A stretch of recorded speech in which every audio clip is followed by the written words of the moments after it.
नमस्कार, माझं नाव छाया राजू थोरात। मी हिंगोली जिल्ह्यातून आहे आणि एक अंगणवाडी सेविका आहे।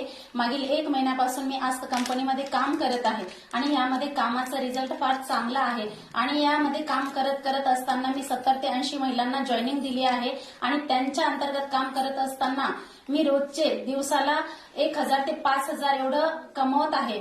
तर माझं म्हणणं असं आहे की तुम्ही हा पहिले पहा, याला यूज करा आणि याचे फायदे जाणून घ्या, कारण मी हे यूज केलं, तुम्हीही यूज करा आणि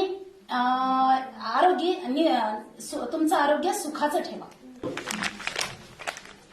तर आम्ही पीए फाउंडेशनच्या अंतर्गत हा उपक्रम राबवत आहोत। आम्ही गावोगावी जाऊन किशोरवयीन मुलींच्या सभा घेत आहोत, त्यांना माहिती देत आहोत व महिला सभा घेऊन त्यांना निरोगी आयुष्याविषयी सल्ला देत आहोत। तर तुम्हीही यामध्ये सामील व्हा आणि दुसऱ्यांचं आयुष्य कसं निरोगी राहील यामध्ये तुमचाही सिंहाचा वाटा असू द्या आणि सर्वजण आस्क कंपनीमध्ये सामील होऊन सहकार्य करा।